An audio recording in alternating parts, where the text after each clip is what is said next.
Sebab tu saya marah dekat Oppenheimer punya movie. Berapa lama lagi kalau kita buat benda sekarang ni, tenaga Malaysia ni akan ada? Dengan keadaan sekarang ni, saya rasa projection daripada TNB ada buat sampai 2040 dan 2050. Kita tak terbayang ke benda ni?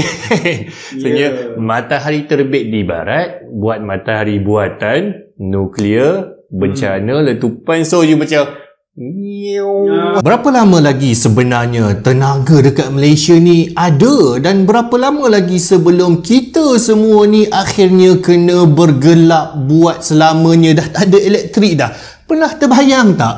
Adakah tenaga nuklear adalah penyelamat bagi masalah krisis tenaga negara kita? Betul ke kalau buat tenaga nuklear ni maksudnya kita buat bom, dan mungkin lagi teruk maksudnya kita buat matahari? Jadi itulah antara beberapa soalan-soalan yang sangat-sangat menarik tentang masa depan tenaga nuklear Malaysia, masa depan tenaga nuklear tanah air kita. Jadi oleh itu kami bawakan kepada anda dalam podcast ajar kali ini, iaitu Profesor Faizal yang merupakan pakar rujuk sebenarnya tenaga nuklear negara kita. Beliau merupakan bukan lulusan dalam sains nuklear di UKM dan kemudian menyambung pelajaran PhD di Exeter dalam PhD fizik. Tuan-tuan, sangat-sangat hebat. Dan beliau merupakan itulah, maksudnya segala macam soalan-soalan tentang nuklear negara kita adalah dirujuk kepada beliau. Prof Faizal, sihat ke? Ya, Alhamdulillah. Okey. Masih bertenaga. Sebab tengah puasa sekarang kan? Oh, ya. Ya Allah, doakan supaya dapat puasa sampai ke Oh, ya. Harap bertenaga lah sampai ke ujung. InsyaAllah. Jadi, Prof, pertama sekali soalan lah pasal tenaga nuklear ni kan. Sebenarnya tenaga nuklear ni dia memang nak buat bom ke? Bom nuklear tu ke? Macam mana, Prof? Okey. Ni macam bukanlah benda yang pelik sangatlah soalan ditanya, sebab bila orang kata tenaga nuklear ni, dia mesti nak kena kaitkan dengan bom nuklear. Dia sebenarnya perkaitan tu tak salah, tetapi aplikasi dia tu lain. Dia ibarat macam kita ada pisau lah. Saya selalu gunakan analogi ni dekat pelajar-pelajar kan. Kita pisau ni kita boleh guna untuk potong buah, potong buah tembikai. Tapi pisau juga boleh digunakan untuk membunuh. So sama juga dengan bahan kimia. Bahan kimia mungkin kita boleh gunakan untuk buat baja, untuk jadikan ubat. Tapi bahan kimia juga boleh digunakan untuk membunuh. Sama juga macam teknologi nuklear. Teknologi nuklear ni normally ianya memanglah seperti mana yang popular kita tahu, digunakan untuk di Manhattan Project di US, dan akhirnya diletupkan bom Hiroshima dan Nagasaki. Ni fan Oppenheimer ni akan tahulah. Tapi harap-harap yang tengok Oppenheimer tu faham lah sains di sebalik tu. Jangan asyik dia tengok tapi nak popular selfie je kan. Okay.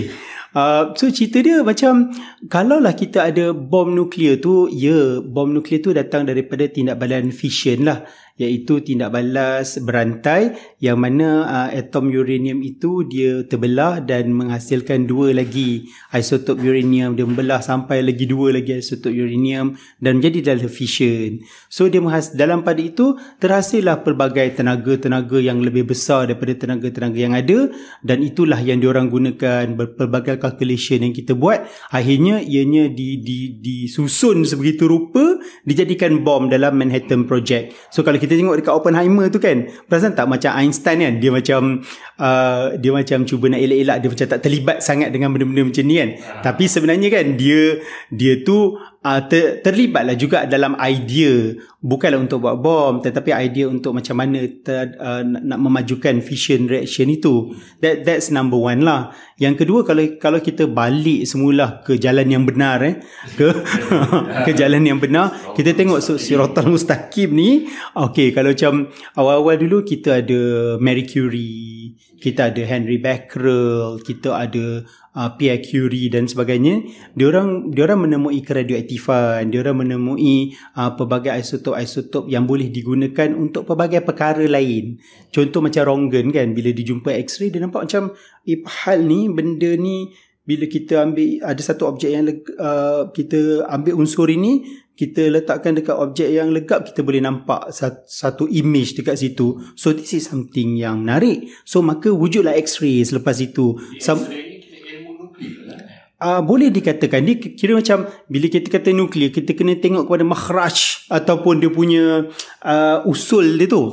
Usul dia which is nucleus. So sebarang tindak balas yang berlaku dalam nukleus dan selalunya melibatkan tenaga yang tinggi, kita akan refer kepada nuclear reaction. Jadi kalau kita nak cerita pasal nuklear ni, nak bagi dia lagi dekat dengan hati kita, sebenarnya dekat Hospital Taiping tahun 1800 dulu dah ada dah mesin X-ray. 1800 zaman-zaman British lah. Saya cop mungkin 1900 lah kot. 1900 awal 1900 awal. Tak 1800 kan awal. Kira mesin X-ray yang pertama kat Malaysia ni dah ada dah lama lah, daripada 1900. Jadi macam negara-negara maju tu jangan rasa macam Malaysia ni mundur sangat. Kita dah ada mesin X-ray awal-awal dulu. Orang kita dah boleh operate dah mesin-mesin X-ray ni. So tak ada masalah. Jadi bila kita katakan tenaga nuklear, kita nak jadikan dia bom nuklear, yes, you can make it as a nuclear bomb menggunakan fission reaction. Tetapi kena ingat, tenaga nuklear dia tenaganya adalah yang terkawal, dia controllable. Just imagine semua tenaga yang kita nak gunakan dalam suatu nuclear power plant itu, katalah nuclear power plant tu jangka hayat dia 20 tahun 30 tahun, tetapi apabila kita membuat nuclear bomb, semua tenaga itu dilepaskan dalam satu keadaan yang spontan dan pada waktu yang sama. So memang teruklah jadinya. Itu yang dijadi Hiroshima dengan Nagasaki. Lepas tu yang jahatnya ketika tu diorang punya idea nak membesarkan impact itu, dia ledakkan daripada udara. Bila dia ledakkan daripada udara, dia punya coverage besar gila lah. So dia akan meletup kat situ. Dia memang nak benda tu pergi, dibawa oleh angin dan sebagainya, macam it is purposely. Sebab tu saya marah dekat Oppenheimer punya movie. Sebab dia buat benda tu.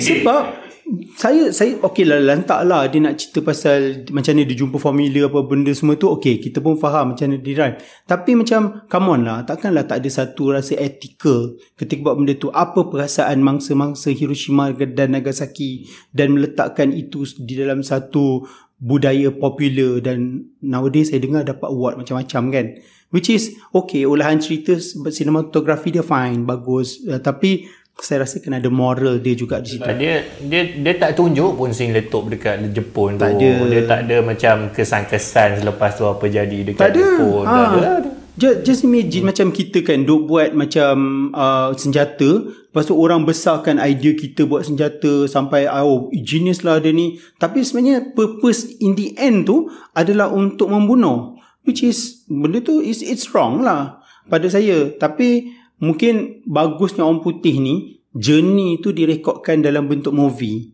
Jadi kita tahu dalam budaya culture popular tu, orang boleh faham tentang macam mana chain reaction tu bermula, macam mana usaha ke arah itu, tapi dia direkodkan dalam bentuk movie. Cuma in the end tu kita tahu yang purpose dia tu adalah untuk mengebom Hiroshima dan Nagasaki, which is wrong lah. Jadi itu dia. Jadi balik kepada Haziq punya soalan biasa kita. Saya kalau cakap pasal nuclear bomb ni semua ni macam geram juga. Kadang-kadang orang duk fikir benda-benda ni sebab negara lain dah move on dah. Kita kat sini masih lagi bercakap tentang nuclear bomb macam come on lah kan. Itulah persoalan saya. Dan saya punya macam sedikit rasa macam kerisauan lah. Kalau kita asyik duk macam bergaduh pasal nuklear ni bom, orang lain dah gunakan dan dah ada generation reactor, generation 4+. Orang cerita pasal small modular reactor, orang cerita pasal thorium reactor, tapi kita asyik duk bergaduh lagi pasal dia punya fundamental. Sebab fundamental ni betul, bolehlah kita gaduhkan, tapi kerja kena jalan. Ibarat macam saya selalu cakap dengan student kan, bila kita berenang, you swim tu ke depan, swim forward. You don't swim deeper sangat. You nak ambil benda ke apa deeper, okay, ambil, bangun dan terus ke depan dan keluar balik daripada air tu. Jangan macam terlalu tenggelam dalam kita punya keseronokan bercakap tentang perkara, dan in the end kita sebagai seorang Islam, ilmu ni milik Allah dan ilmu ni sentiasa berkembang. Jadi we don't know that the fundamental science yang ada pada hari ini mungkin juga akan berubah mengikut pencapaian ataupun idea yang ada waktu tu. So bak kata orang macam it's not carved in stone lah kan.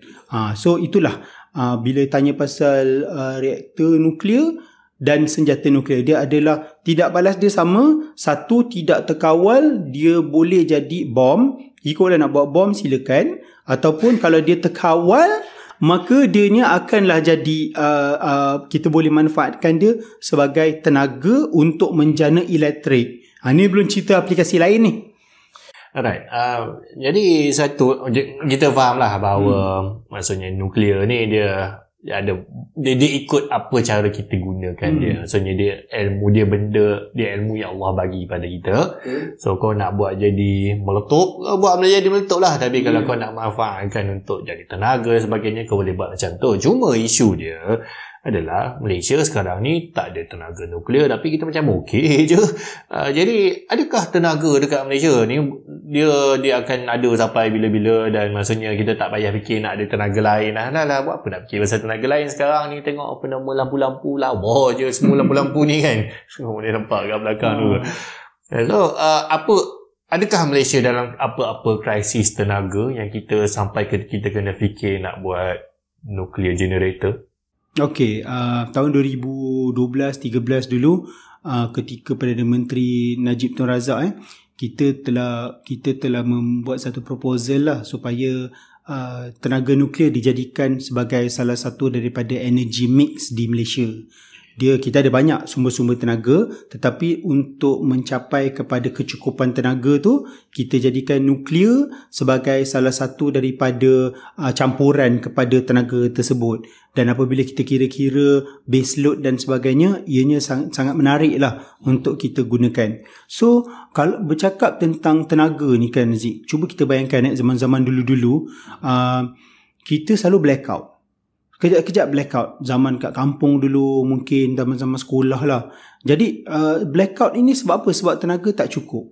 Bila tenaga tak cukup, bukan kita kata wiring tak betul ke, orang TNB atau orang LLN tak selenggara dengan baik. Tidak juga. Tetapi ketidakcukupan tenaga ni mungkin tidak berapa prominent dekat kawasan perumahan, tapi kalau dekat kawasan-kawasan industri ini sangat penting.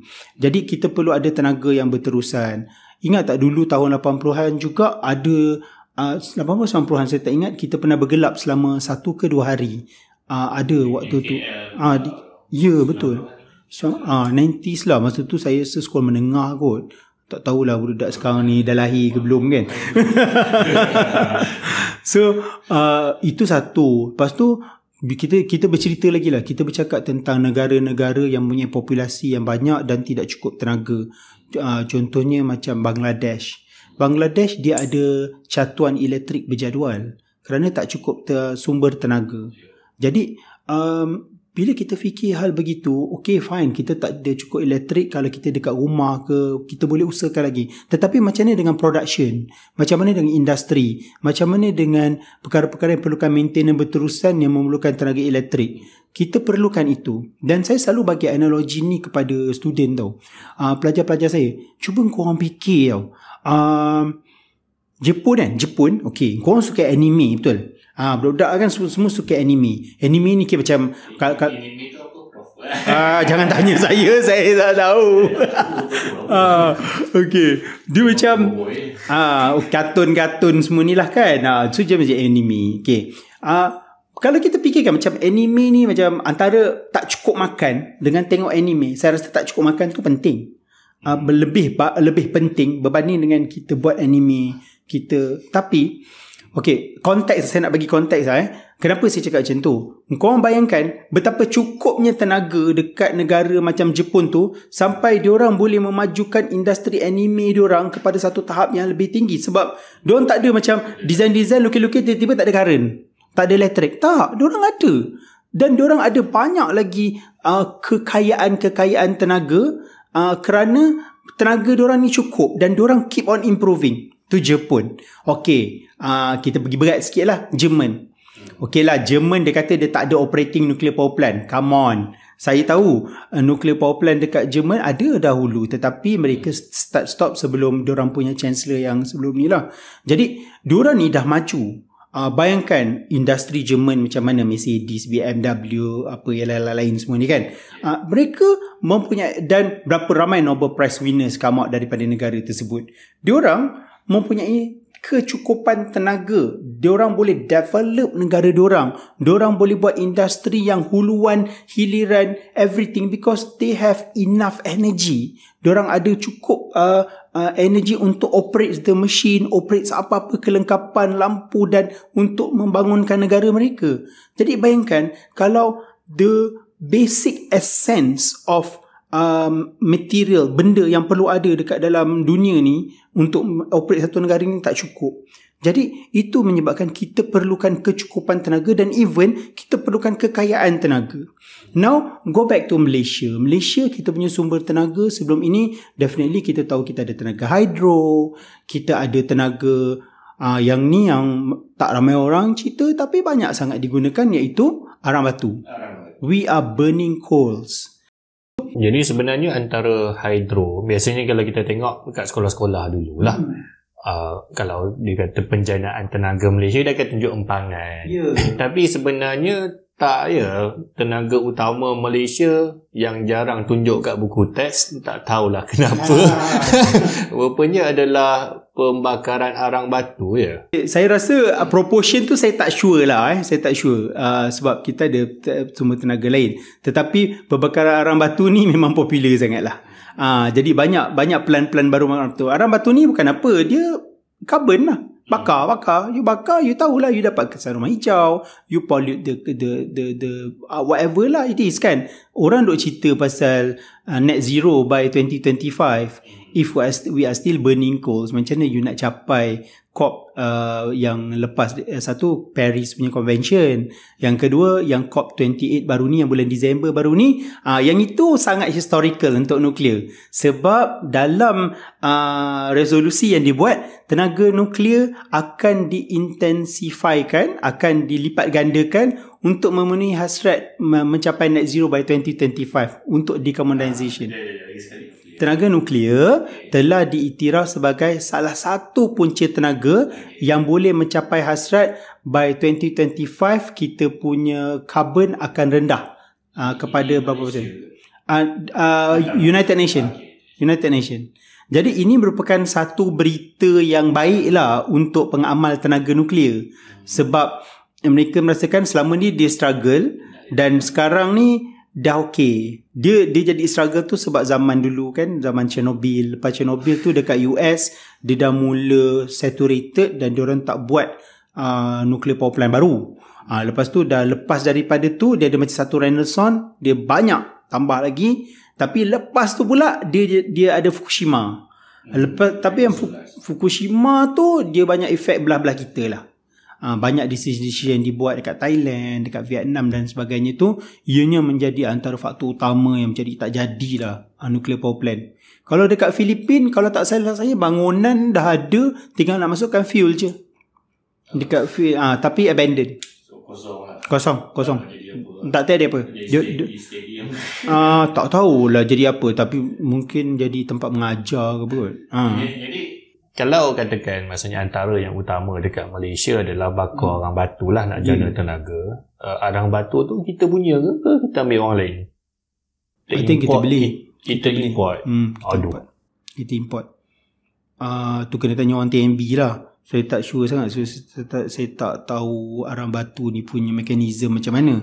Tapi still we don't have kita punya own resources towards that. Jadi arang batu dan rasanya kita boleh kata pembakaran hidrokarbon lah betul. Berapa lama lagi kalau kita buat benda sekarang ni, berapa lama lagi tenaga Malaysia ni akan ada? Dengan keadaan sekarang ni saya rasa projection daripada TNB ada buat sampai 2040 dan 2050. Tapi tak adalah kata sampai 2050 tu kita tak ada, tidak. Tetapi dengan keadaan yang ada sekarang ni, kalau saya tak salah, ianya tidak feasible lah untuk kita terus ada dengan keadaan kita boleh kekal dengan fasa yang ada sekarang, sebab reserve arang batu dunia tidaklah kata depleted. Diorang ada, selagi you jumpa lombong baru, you korek, you dapat. You lombong baru, you korek, you dapat. Tetapi sampai bila persoalannya kita nak? Itu satu perkara yang kita kena fikirkan lah. Sebab saya tak rasa lah macam you nak keeps on mining. Macam dulu lah kita dekat Malaysia, kita ada industri biji timah kan.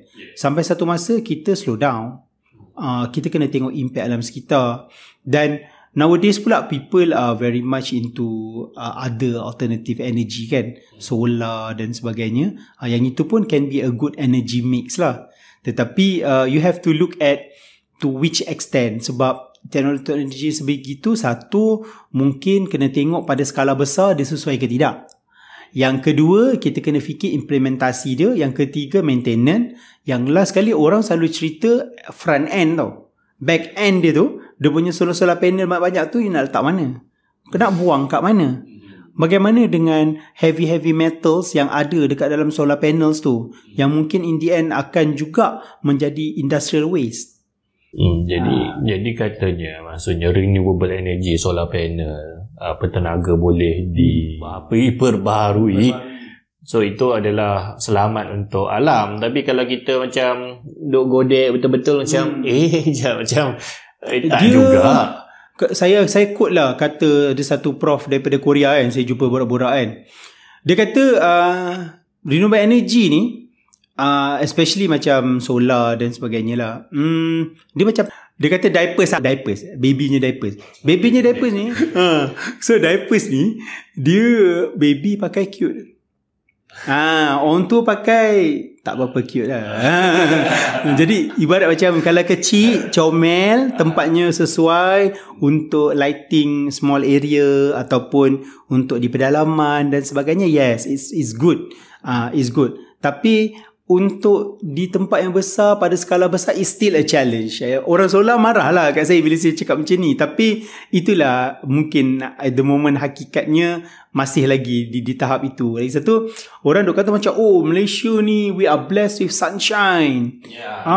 Kita apa benda nak kecoh ni, matahari ni Allah dah bagi kita matahari. Ya, Allah bagi kita matahari. Matahari ni pun ada banyak kerja lain, bukan nak bagi tenaga je. Satu lagi, negara kita kan berawan. Kita punya humidity is very high, so it's quite challenging. I know there are technology now yang boleh amplifykan tenaga itu. Ada banyak solar panel yang dibuat dengan smart materials kan. Diorang buat untuk conversion tenaga yang lebih baik. Tetapi it's still a challenge. Tapi untuk nuclear clear cut, dia bagi energy yang besar, tak ada carbon, dan it's been running in so many countries safely. Cuma kemalangan itu berlaku kerana dia di-highlightkan. Sebut pasal kemalangan lah. So mungkin sebagai orang nuklear lah, mungkin ada banyak yang nak cakap lah. Ini kita masuk topik kenapa agaknya orang Malaysia ataupun global lah secara umumnya, dia orang tolak nuklear. Okay, jadi yang biasa dia orang kata adalah, kenapa tolak nuklear, kau tak tengok Chernobyl ke? Baru ni kan, Zahid dah tengok. Prof dah tengok? Tak tengok, tapi yang sebelum-sebelum tu saya tengok yang Korea tu. Korea bukan Chernobyl, dia reaktor nuklear dekat Korea, tapi dia buat movie. Saya tak tahu nama dia apa. Itu fiction ke? Fiction kot. Fiction lah. Okay. Apa nama dia? Lupa lah. So itulah, kalau orang tanya kenapa tak nak buat ni, kenapa korang tu anti sangat dengan nuklear, dia orang kata Chernobyl bro. Ataupun bila dah update sikit 2011, Fukushima Daiichi bro. Ataupun yang tahu lebih sikit, 3 Mile Island lah. 3 Mile Island ni tak ada orang mati tau. Okay, jadi sebagai orang nuklear, mungkin kita bagilah floor kepada Prof untuk cuba rationalize lah, untuk cuba defend. Maksudnya betul ke kemalangan nuklear ni memang satu big deal untuk kita tolak terus tenaga nuklear? Okey, kami dalam bidang nuklear ni, kami ada kata kita ada satu istilah lah, kita panggil nuclear accident somewhere is nuclear accident everywhere. Okey, itu ayat kita dalam bidang lah. Kita kata kalau accident tu kat satu tempat, ianya adalah accident kat seluruh dunia. Sebenarnya betul. Okey, Nuklear ni dia merupakan salah satu daripada bidang kejuruteraan tenaga yang makam safety dia adalah yang tertinggi. The safety level of nuclear power, of operating nuclear power plant is really high. Memang tinggi gila. To the extent that setiap skru, setiap peralatan yang ada dekat nuclear power plant you kena declare. Dan once you setuju nak jadi nuclear power plant operator ataupun you nak ada nuclear power plant, you mesti bersetuju untuk di-audit. Anytime UN, anytime pihak-pihak berkuasa akan datang dan buat safety audit. Okay. Sebab saya macam boleh dikatakan macam pro nuklear kan, tapi kalau benda yang tak elok pasal nuklear kita kata no juga kan. Kita kena berpaksikan kepada kebenaran sains ni. Kan kalau tidak macam mana kan? Okay. So cerita dia gini, kalau kita buat nuclear power plant, kita mesti ada safety standard. Dia ada dua jenis safety standard kita akan guna. Safety standard satu of course daripada IAEA dan juga daripada negara pengeluar dan juga regulator kita. Kat Malaysia kita panggil Jabatan Tenaga Atom. Dulu kita nama dia Atomic Energy Licensing Board. Now is Jabatan Tenaga Atom di bawah MOSTI. Itu adalah regulator di Malaysia dan mereka ada ramai orang-orang yang kompeten dekat sana yang boleh evaluate tentang safety. Diorang pergi keluar negara, diorang bekerja di nuclear power plant di banyak tempat, di attach kat situ dan mereka ada pengalaman yang banyak sekali dekat JTA tu tentang keselamatan nuklear. Jadi jangan pandang rendah lah orang kita ni. Orang kita ni hebat-hebat semua. Kalau kat negara lain mereka dirujuk, mereka ditunjukkan dan diberikan penghormatan untuk menilai suatu keselamatan. Kita panggil nuclear apparatus. Sebab nuclear apparatus ni not necessarily reactor. Benda-benda lain pun ada dekat oil and gas kat sebenarnya. Okay, balik kepada Chernobyl, balik kepada kenapa orang takut sangat. Sebab disebabkan keselamatan itu penting, saya cakap tadi. Yang kedua Haziq, berkenaan dengan saya kata kena declare. Jadi semua benda yang berlaku dekat reaktor nuklear kita kena bagi tahu orang. Itu obligation kita sebagai owner kepada apa-apa reaktor ataupun nuklear punya teknologi lah. Jadi katalah macam you shut down sekejap untuk maintenance, press conference bang, kena bagi tahu public. Katalah you tutup untuk maintenance, kena bagi tahu, kena bagi tahu media. Sebab safety concern. Okey, balik kepada kenapa orang kita kata nuklear begini-begini. Pertama sebab belum ada kat Malaysia benda tu. Kalau dah ada, kita akan accept. Yang kedua adalah kita punya mentality macam stadium pun runtuh, ini kan pula buat nuclear power plant. Tak payahlah, lupakan je lah. Saya kata macam tu, come on lah. Kita buat TRX kot. Kita ada KLCC kot. Kalau macam fikir macam ni, tak ada apalah. Cakap dia, memang kita tak buat apa-apa. Tapi jangan risau Zik. Benda ni bukan kat Malaysia je. Kat seluruh dunia, golongan anti-nuklear satu. Yang kedua, golongan yang rasa skeptikal terhadap nuklear ni tinggi. Ada survey tau kita buat tahun 2015-16. UKM ada buat lah. Kebanyakan daripada nuklear punya orang yang menyokong tenaga nuklear di Malaysia, orang muda hampir majoriti sokong. Orang yang macam berusia sikit dia risau sebab mungkin orang yang berusia dia satu dia berpengalaman, yang kedua mungkin dia pernah nampak kerosakan dan aksiden besar yang jadi sebelum ini. Jadi dia jadi risau pasal perkara tu. Okay, another point untuk add terhadap kemalangan yang berlaku adalah design dan juga struktur teknologi nuklear ini. Power plant nuklear ini dia semakin lama semakin bertambah baik. Zaman Chernobyl dia tak ada containment. Okay, sekarang dah ada containment. Sebab tu kalau kita tengok sekarang, diorang buatkan containment dekat Chernobyl. So dekat Chernobyl orang dah boleh datang apa semua, cuma dia adalah long life isotope yang mungkin bahaya kat situ, tak boleh. Yang kedua, kalau kita tengok adalah ni fantastic, Fukushima. Okay, Fukushima plant tu safely kita dapat shut down ketika berlakunya tsunami tu. Problem dekat situ bukan gempa bumi, tsunami. Sebab Jepun dia tak expect tsunami tu tertinggi macam tu. Dia tak sangka itu macam record high waktu itu. Jadi waktu kita buat nuclear power plant, kalau saya tak salah nuclear power plant tu Hitachi punya. diorang dah buat tinggi dah. Cuma pada dia macam diorang dah lebihkan beberapa peratus. Lepas tu ada satu lagi power plant dekat Jepun yang menggunakan teknologi yang sama, tapi dia tak affected by tsunami. Waktu diorang buat tu, macam Jepun ni dia bergaduh tau. Bukan bergaduh lah, dia macam cakap macam cukup lah tinggi macam ni, mana ada tsunami lagi tinggi macam ni. Okay, tapi yang plan yang selamat ni dia buat lagi tinggi. Bila dia buat lagi tinggi, dia kena gelak lah dengan member tu. Cakap apa hal lah, kau buat tinggi sangat, dah lah kena bayar mahal apa semua. Sekali dia yang selamat. Yang ini tak selamat lah. So in the end, plant tu safely shut down. Cuma fission reaction yang berlaku dekat teras tu disebabkan oleh shutting down, dan ada beberapa safety features yang tidak dapat berfungsi ketika itu, menyebabkan susulan accident susulan yang berlaku, incident I would say. So that's why they evacuate. Lepas tu all the Japanese government buat all the necessary lah to contain. Now dia dah start buka balik dah banyak nuclear power plant dia, sebab diorang perlukan energy security. Diorang tak cukup tenaga, diorang tak boleh, diorang industrial nation. Yang kedua, Jepun ni dia tak ada banyak sumber. So they really rely on that. And look also at Korea lah. Tahun 86 Korea datang Malaysia untuk buat apa? Untuk belajar macam nak buat proton. Macam ni kita maju dengan proton bagus. Sekarang kat mana proton, kat mana industri otomotif Malaysia dengan Korea? Beza kan?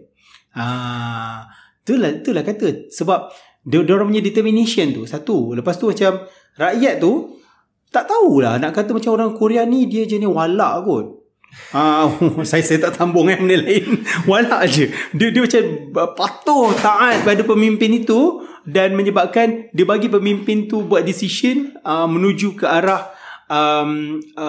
mereka ada nuclear power plant. Dulu mula dia pakai US punya, sekarang dia orang ada design dia orang sendiri. Dan Korea ni yang paling altai sekali, dia orang jual design yang sekarang dekat UAE. So dekat dia jual design dekat dia UAE. Bukan jual design, dia teknologi yang dekat UAE tu Korea punya kot. Ni cerita cuba macam kita bandingkan tahun 86 dia datang kat kita, cerita tanya macam ni kita majukan proton benda semua. Lepas tu sekarang ni mereka adalah nuclear power plant exporter. Macam kita tak rasa macam culture lebih kurang sama. Dia lagi maju daripada kita. Kenapa? Sebab apa? Sebab dia orang kuatkan dekat dia walak. Aduh, point dia kejam. Dia walak taat. Taat pemimpin satu. Lepas tu percaya kepada vision dan wisdom ketika itu, dan mereka go for it. Cuma of course lah dari segi sosiopolitik mungkin ada sokongan-sokongan yang besar daripada kuasa-kuasa besar dan sebagainya itu tak boleh nak kata, because money talks kan. Kita perlukan kewangan. So kewangan tu unfortunately ada banyak dekat negara-negara besar yang mungkin ada cara untuk kita rely dengan mereka, and slowly we can become independent. Jadi macam Jepun lah. I think that's how the mindset tentang nuclear power plant ni kita kena orang takut, orang kata macam no nuclear. Satu lagi lah, mungkin Haziq tak tanya, tapi saya rasa Haziq akan tanya kot pasal waste, pasal sisa nuklear. Satu lagi yang orang takut lah, maksudnya dia kata sisa nuklear ni nanti radioaktif lah. Dia buang dekat alam sekitar. So lepas tu nanti dia akan kekal dekat situ untuk ratusan tahun. Ya. Yang itu adalah satu perkara yang tidak salah apabila kita berfikir macam tu. Saintis kat seluruh dunia masih lagi belum ada satu solution yang nak menjadikan satu benda yang radioaktif dan masih aktif itu menjadi tidak radioaktif. Sekarang apa dia orang buat dengan waste? Sekarang at the moment kita masih lagi kepada permanent disposal. Kita buat disposal ataupun kita buat kita tanam di bawah tanah, dan kita ada cara-cara untuk mengurangkan risiko untuk ianya diserap ke alam sekitar dan sebagainya. Jadi pengalaman yang baik yang kita ada sekarang ni adalah daripada negara-negara yang dah ada waste punya facility. Even dekat IAEA, International Atomic Energy Agency, ni nak bagi tahu side iklan sikit. Pengarah di bahagian waste management di International Atomic Energy Agency United Nations, orang Melayu kita.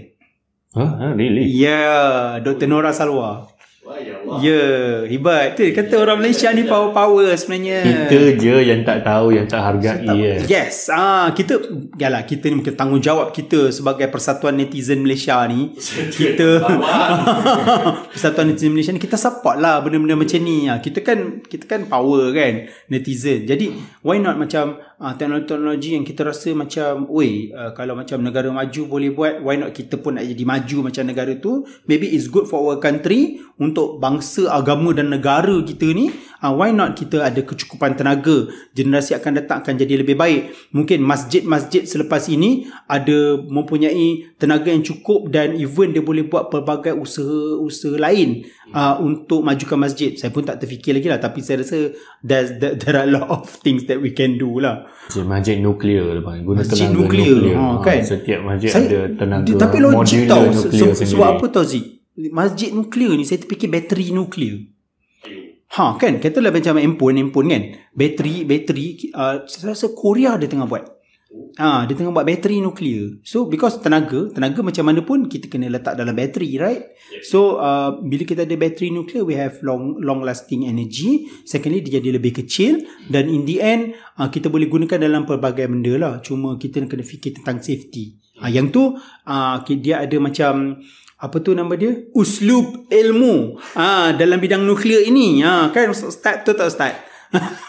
Dia ada uslub ilmu. Ini dia punya asas, dia punya furuk dia tu keselamatan, dia punya furuk lagi tu tentang kebarangkalian, lepas tu persepsi. Pernah bagi ceramah dekat masjid pasal nuklear. Kena jemputan Jais. Masjid pasal nuklear tak pernah, tapi kawan-kawan dekat masjid tanya pasal nuklear pernah. Tapi kena ada ceramah nuklear. Satu lagi dekat UKM, kita kat sini kita ada satu kursus yang kita panggil kursus Sains Tauhidik. Tauhidik. Kita Tauhidik Sains lah. Tu macam pioneer kita dulu. Allahyarhamah Prof. Khalija Mat Saleh, she's a physicist. And then Prof. Yusuf Osman. Dan masa tu kita junior ni, kita sit down, kita come out dengan satu kursus dekat universiti yang pelajar boleh ambil sebagai pilihan. Tapi sampai sekarang memang kursus tu penuh je. Kita mengajar tentang macam mana interaksi sains dan Al-Quran, dan juga interaksi sains dalam dunia Islam dulu, dan kita buka kepada semua agama. Dan di situ kita bukan hanya belajar tentang falsafah, tapi kita belajar aplikasi. So contohlah kan, macam kata dekat dalam Al-Quran, berapa banyak ayat-ayat yang menyatakan tentang atom dan zarah. Kita dengar macam wa may ya'mal mithqala dzarratin syarran yara wa may ya'mal mithqala dzarratin khairan yara. Kenapa zarah? Dan macam mana interpretasi atom dan zarah itu diceritakan dalam Al-Quran sebagai satu benda yang sangat penting. Okey, kat situ Al-Quran kan, atom dan zarah. Kat sini tenaga untuk negara. Cuba kita fikir dalam spektrum yang sama, betapa pentingnya kedua-dua perkara ini, yang sampai Allah bagi kita ilmu ni untuk kita tahu, dan ada pakarnya dalam dua-dua bidang ni. Which is pada saya macam alhamdulillah, amazing. Alhamdulillah. Jadi ustaz belajar. Alhamdulillah.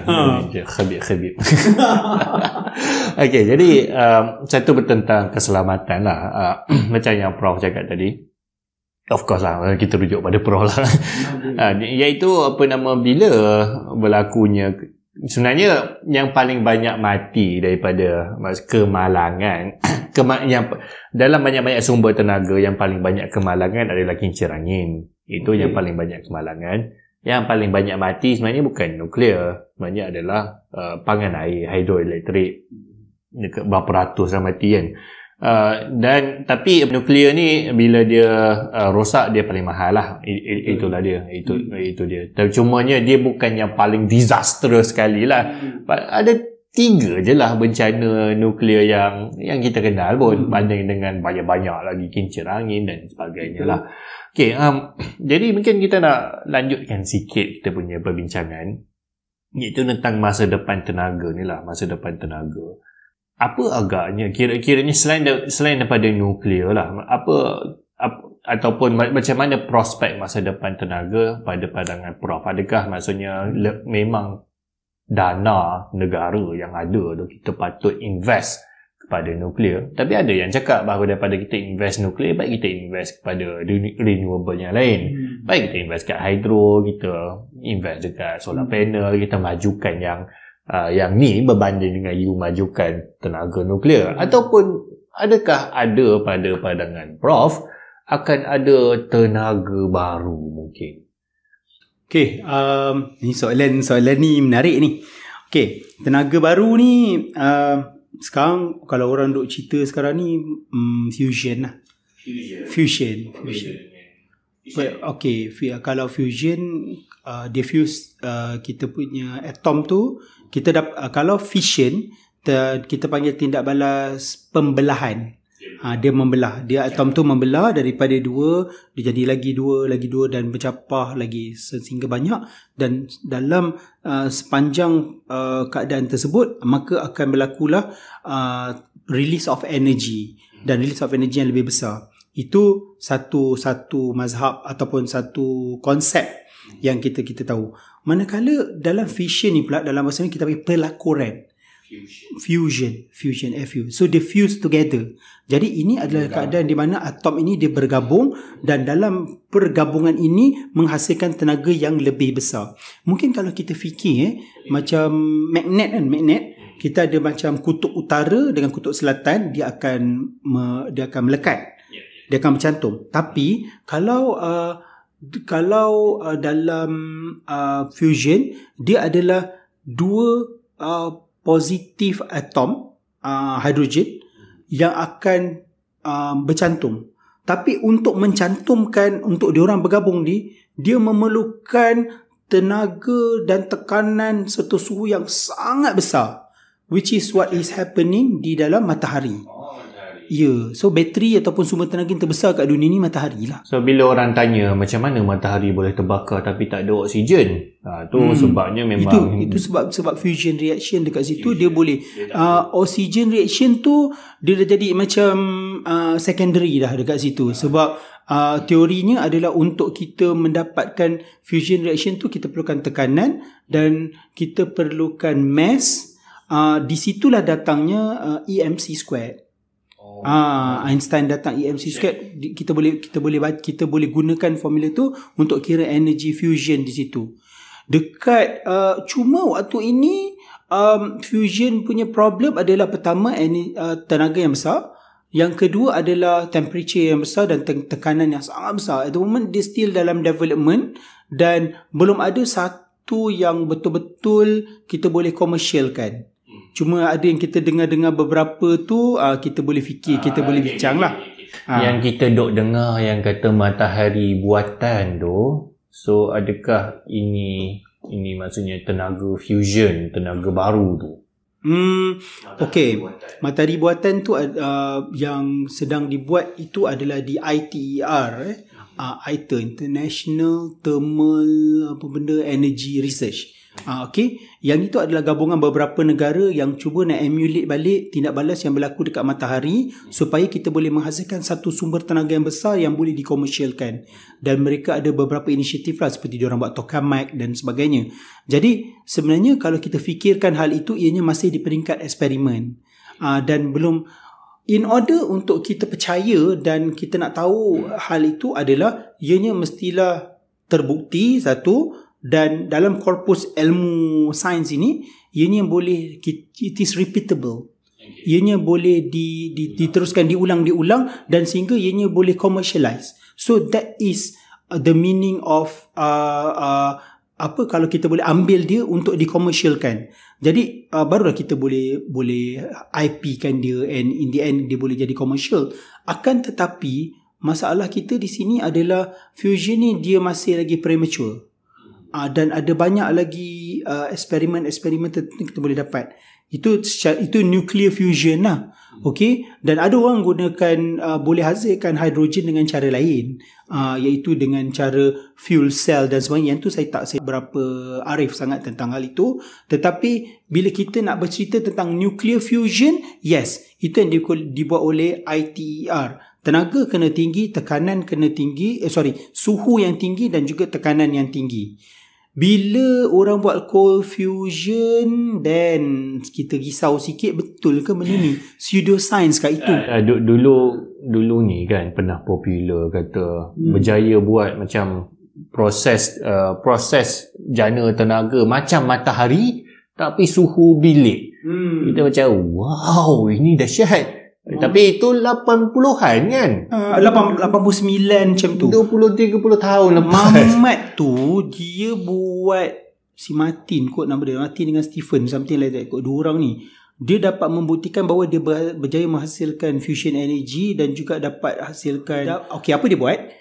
Dia buat deuterium oxide. Deuterium ni dia isotop kepada hidrogen. Hidrogen campur hidrogen hidrogen dengan hidrogen kan. Okey, dia hasilkan dan dia letak elektrod palladium kat dalam tu, dan daripada interaction itu maka dia dapat menghasilkan energi melalui fusion daripada suhu bilik. Sekali tu je lah. Grup-grup lain nak repeat, nak cuba, dan kita tanya dekat dia, adakah dia boleh dapat energi yang sama, adakah dia boleh buat dengan setup yang sama, dia tak dapat nak buat. So until now dia menjadi macam satu one time victory je lah untuk dia. Lepas tu dah tak ada, dia senyap. Cuma kesimpulan lain itu scam lah. I don't know, dia macam budak-budak. Kalau dia bukanlah grup-grup yang buat sains ni, saya suka macam dia punya sains tu solid. Jadi kita nak kata dia scam, mungkin tak scam, tapi dia try hard lah. Dia try hard, tapi nak kata dia scam, kita tak sure. Dia ada documentation yang baik. Kalau scam ni dia tipu terus. Dan benda macam tiba-tiba dia kata macam okay, daun mengkudu boleh hasilkan fusion. Itu scam lah. Itu gitu lah. Pening kepala otak bila fikir scam ni. Marah pun ada. Ni soalan betul-betul out of the box terus lah. Okay. Terfikir dan ada orang yang dekat blog-blog tahu kat ucap-ucap internet tu adalah orang tulis. So teori dia kata sekarang ni tengah nak dicipta matahari buatan kan. So matahari buatan untuk cipta tenaga. Okay, jadi ini dibuat di Korea, di belah barat. Ada kan belah barat buat matahari buatan kan? Okay, jadi bila kita kata matahari terbit di barat, kita tak terbayang ke benda ni? Sebenarnya matahari terbit di barat buat matahari buatan, nuklear, bencana, letupan. So you macam matahari terbit di barat ni merupakan salah satu daripada tanda-tanda kiamat. Alright? Okay. Tanda kiamat terbesar, betul. Tanda kiamat terbesar Tanda kubra kan? Tanda sugra dan kubra. Sugra dah jadi. Matahari terbit di barat ini, kalaulah kita zaman Rasulullah, mungkin sahabat tanya Nabi SAW, bilakah kiamat? Nabi kata tak lama lagi. Kita makin hampir. Ni kan pula sekarang kan, kalau Rasulullah hayat dia ada. Kan ada jari. Okay, right. So pada pandangan saya, kalau kita nak fikir matahari terbit di barat dari segi konsep itu, kalau kita nak, tak salah kalau kita nak fikir begitu. Mungkin apa yang berlaku adalah eksperimen itu berlaku kebanyakan di negara barat, dan tenaga yang terhasil itu sama seperti tenaga matahari. Tetapi saya punya pandangan peribadi, to consider that as matahari seperti yang dikatakan dalam ni, dia tak sampai lagi tahap matahari yang Allah cipta. At least nak go near towards that pun saya rasa belum. Kita cuma ada macam sekelumit idea je pasal matahari. Sebab masa apa ada pernah pergi matahari kan? Kena pergi waktu malam lah, sejuk sikit. Pergi waktu siang panas kan. Apa kat negara lain tu? Betul juga. Tapi saya rasa kalau kita fikirkan betul-betul, sinar-sinar ilmu itu berada di sebelah barat itu tak salah lah. Itu betul. Dan kebanyakan big facilities kan, mungkin kalau kita cerita pasal CERN dan sebagainya kan, ini pun punca teori konspirasi. Punca. Dia CERN ni, dia boleh cerita tak sikit? Sila. Dia macam bila cerita pasal nuklear kan. Bila cerita nuklear, segala tindak balas nuklear dan dalam spektrum elektromagnet tu kita boleh cerita lah. So just imagine, CERN tu adalah satu facility yang berada di Swiss dengan France punya border. Dia ada beberapa kilometer besarnya.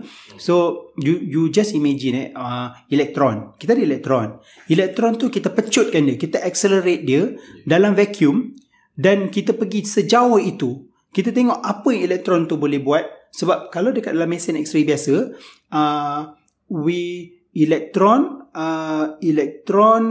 kita accelerate elektron, impinge ataupun dipanggil elektron yang dipecutkan dengan halaju yang hampir kepada halaju cahaya dalam tube vacuum, kemudian ianya melanggar kepada logam yang berat, maka sebahagian daripada tenaga itu akan di-convert kepada X-ray dan jadi Bremsstrahlung. The rest dia menjadi heat dan juga backscatter radiation. Jadi itu X-ray machine tau. X-ray machine yang kita pergi nak masuk universiti, X-ray. Nak masuk matrik, X-ray. Nak masuk sekolah asrama, X-ray kan. Itulah sebenarnya yang berlaku dalam tube X-ray tu. Jadi bayangkan, tube X-ray yang korang tengok dekat klinik ke hospital tu, kita panjangkan dia kepada beberapa kilometer. Kita nak tengok dia ni jadi apa dekat situ. Jadi apa yang berlaku dekat situ adalah ianya adalah tenaga yang akan terhasil dan akan jadi lebih banyak. There's more wonders yang berlaku. Kalau dia tinggi, maka dia jadi diagnostik macam X-ray. Kalau dia rendah. Kemudian kalau dia lagi tinggi, dia mungkin boleh jadi macam radioterapi untuk membunuh sel kanser. Dia pergi lagi tinggi, mungkin dia boleh buat pelbagai analisis yang lain lah. Jadi that one also some teknologi yang kita kena invest. Sebab teknologi itu pun menggunakan teknologi nuklear, yang mana teknologi itu adalah teknologi pemecut zarah ataupun accelerator. So apa dia buat? Kalau kita stream of elektron tengah berjalan laju ni, kita di jalan, kita letak some samples dekat situ. Keadaan struktur atomic sample tu boleh berubah. Bila dia berubah, benda yang daripada non radioaktif dia menjadi lebih radioaktif, maka terhasillah ubat-ubat yang boleh detect cancer. Macam kita pergi ke hospital. So that is one application of nuclear technology. Kita tak cakap pasal tenaga. Ini adalah aplikasi di hospital. Malaysia, kita ada cyclotron. Cyclotron adalah pemecut zarah dalam bentuk bulatan yang ada dekat Institut Kanser Negara dan juga beberapa tempat yang lain. So we need more of this sebab teknologi pengesanan kanser banyak bergantung kepada bahan radioisotop ini. Jadi untuk menghasilkan dia, kita perlu menghasilkan lebih banyak lagi. Sebab sekarang kita banyak bergantung kepada import daripada pihak luar. Jadi untuk detect cancer dan doktor nak buat prognosis apa jenis treatment yang patut dibuat, ianya bergantung kepada supply ubat-ubat ini. So pada saya lah, ni nak menuju tenaga nuklear kan. Okay, saya bagi roadmap settlekan dulu yang hal pemecut zarah ni dulu. Okay, ni pun nuklear juga. Kemudian pergi kepada investment of research reactor. Kita ada research reactor penyelidikan, reaktor Triga Puspati dekat agensi nuklear yang saya dan juga banyak rakan-rakan sangat aktif menggunakannya. Dah 40 tahun dan almost nak ni. Jadi sekarang 1 megawatt. Why not kita upgrade itu kepada kuasa yang lebih besar dan menghasilkan banyak lagi research dan kita prepare ke arah nak buat reaktor nuklear. Dan kita buat secara selari. Kemudian pada waktu yang sama, kita start planning untuk Malaysia punya first nuclear power plant. Sama ada nak pergi pada full-fledged nuclear power plant ataupun kita nak pergi kepada small medium reactor. Jadi, biar teknologi ni dia bergerak seiring tau. Biar engineer kita, pelajar-pelajar sekolah kita nampak. Dan biar dia rasa macam things are moving and changing dan dia seronok dengan sains itu dan secara tak langsung kita dapat tingkatkan aliran STEM di sekolah-sekolah dan juga di peringkat universiti. Kalau tidak sendu kita punya STEM. Things are moving very fast outside there. Anak-anak kita, adik-adik kita hari-hari buka macam-macam benda dekat YouTube, dekat ni. Dia nampak advancement. Tapi dia nak advancement ni berlaku di depan mata. Dia tak nampak. Jadi first nak buat nuclear power plant bukannya terus macam katalah kita decide minggu ni lagi 3-4 bulan siap. Tidak. Dia ada tahun-tahun untuk implement dia sebab dia punya ciri keselamatan tu sangat tinggi untuk memastikan kemalangan tu tak berlaku. Jadi kita kena plan dalam 10 years in advance. Kalau dulu lah ni tahun 2023 patutnya ni kita dah commission dah the first nuclear power plant. Tapi itulah persatuan netizen asyik tak setuju je. Kita setujulah pula kali ni. Kita support benda ni untuk tenaga Malaysia. Why not? Nanti orang marah pula. Dia kata macam, Prof boleh lah cakap buatlah kat belakang rumah Prof. Saya kata macam boleh je, tapi kena compensate baik-baik lah. Okey, jadi itulah rasanya yang sepatutnya kita sebutlah, ataupun yang sepatutnya kita ceritakan tentang sains, maksudnya macam mana nak maju. Ini asyik-asyik sebut CERN, asyik-asyik black hole keluar. Asyik sebut CERN, asyik mengawal cuaca. So itu kiranya kurang membantulah kita nak memberikan, maksudnya idea ataupun pengajaran yang baik kepada generasi muda. Tapi iyalah, dari satu sudut kita bolehlah kritik CERN. Bukan kalau kata tak boleh nak kritik boleh. langsung. Antaranya adalah CERN ni dianggap oleh ramailah orang yang dekat dalam juga, dia kata gagal. Sebabnya dia tak jumpa contohnya macam jawapan kepada black matter, dark matter, dark energy dan sebagainya lah. Sebenarnya dia duk hentam, dia tak jumpa jawapan yang dia rasa. Jadi apa yang dia nak buat? Dia nak buat lagi besar gedabuk. Jadi berapa bilion lah pula tu nak kena makan. Jadi bukanlah nak kata tak boleh kritik, tapi dari sudut aspirasinya adalah kemajuan. Jadi itu yang kita kena terapkanlah kepada anak bangsa lah, macam yang disebut oleh Prof tadi. Okay, jadi Prof rasanya ini satu perbincangan yang sangat-sangat menarik dan best lah tentang nuklear. Jadi rasanya orang yang dengar ni pun tak sangka lah, macam wow, maksudnya boleh cerita benda ni dengan semangat, dengan seronok lah. Saya sambil dengar tu macam wah, seronoknya, santai. So, macam nak panjang lagi lah. InsyaAllah mungkin kita boleh buat panjang ni, kita boleh jemput lagi malah sebenarnya. Tapi kami perlukan sokongan daripada anda lah. Maksudnya kalau anda membantu, sebab ini kiranya podcast gerak sendirilah oleh channel. Jadi kalau anda membantu, anda menyokong, nak dengar banyak lagi kita jemput ahli akademik, dan kita nak jemput Prof Faizal lagi mungkin. Jadi sudilah untuk menyumbang, sudilah untuk menyokong lah agenda ini. Boleh menjadi member, tekan butang join, support, atau mungkin anda nak menyumbang di saluran-saluran yang ditunjukkan di skrin. Jadi terima kasih banyak Prof atas ilmu yang diberikan itu. InsyaAllah jika ada rezeki kita berjumpa lagi. Boleh, insyaAllah. Mungkin saya punya take home message adalah jangan takut. Kita mesti explore, kita mesti cuba meneroka satu benda yang kita tak tahu. Kita kata go out, is a jungle out there. Angkasa ni besar, kan? Kita hanya satu tiny dot je dekat angkasa ni. Allah pun minta kita jadi khalifah, kan? Bila kita jadi khalifah, maka kita keluar. Dan just imagine macam mana kehebatan ilmuwan-ilmuwan Islam zaman dahulu yang boleh mengarang berpuluh-puluh kitab dan sebagainya, yang saya difahamkan baru ni jumpa dengan seorang scholar daripada Leiden University. Leiden University ni dekat Belanda. Dia kata kalaulah manuskrip Nusantara ini, ilmu Nusantara ini boleh dibentangkan dalam satu lantai yang luas dalam simpanan mereka di Belanda, mereka ada 10 kilometer of manuskrip dan juga khazanah ilmu Melayu Nusantara yang ada, yang mereka simpan di sana dan memerlukan pengkaji-pengkaji. Dulu mungkin masa dia datang ke kawasan kita, sebelum dia keluar, dia tahu ini berharga dan mereka bawa ke sana, dan sampai sekarang dia still preserve. Jadi bayangkan itu adalah tradisi orang-orang tua kita dahulu. Itu preserve, kira preserve ke kira curi? Tu dia kena tanya dia lah, kan. Curi secara terhormat lah kot. Dan akhirnya kita tahu itulah kita punya akar kita yang mempunyai budaya keilmuan yang sangat hebat, mempunyai tamadun yang sangat bagus. Dan kaji dululah, jangan claim je semua benda.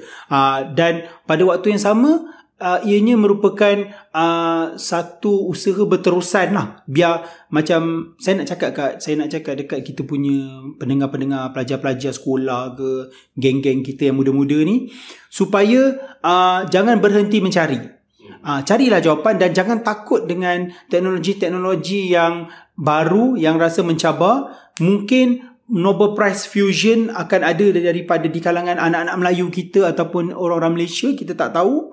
Dan pada satu masa nanti mungkin di Malaysia, saya doakan sangat supaya ada Center for Fusion Studies di Malaysia supaya matahari tu boleh juga terbit di belah timur. Ya. Itu saja. Matahari memang terbit belah timur. Itulah apa kata kat barat. Kita balikkan dia semula ke timur. Ni nak terbitkan dua-dua serentak. Macam tu jadi Armageddon. Itu baru hancur betul. Itu kena buat movie tu. Itu boleh. Kena cakap Michael Bay. Mungkin insyaAllah kita akan berjumpa lagi pada sesi podcast yang akan datang. InsyaAllah. Betul. Mungkin kita boleh cerita pasal thorium car. Kereta thorium. Kereta berkuasa air. Mungkin mungkin Elon Musk belum dengar lagi. Letak air je. Ini air dia dah start ada daripada 1960 lagi. Betul. Letak air dalam enjin kereta gerak. Hidrogen kot. Hidrogen korang gabung jadi matahari. Jadi helium. Wah, ini banyak lagi kita boleh cerita ni. Nanti kita borak lagi. Enjin kuasa matahari, enjin kuasa fusion. Fusion engine kan. So matahari terbit belah utara. Matahari selatan timur barat. Itu jadi macam jumpa nanti pom. Aduh. Kita jumpa lagi dalam podcast yang akan datang. Assalamualaikum. Seperti biasa, podcast Ajar ini disokong sepenuhnya oleh anda. Jadi kalau anda nak menyokong saluran Ajar dan nak menyokong kami menginterview lagi banyak tenaga-tenaga pakar-pakar akademik kita yang sebenarnya sangat-sangat bagus untuk kita korek rahsia-rahsia ilmu mereka. Jadi kalau nak menyumbang, jadi butiran-butiran dipaparkan.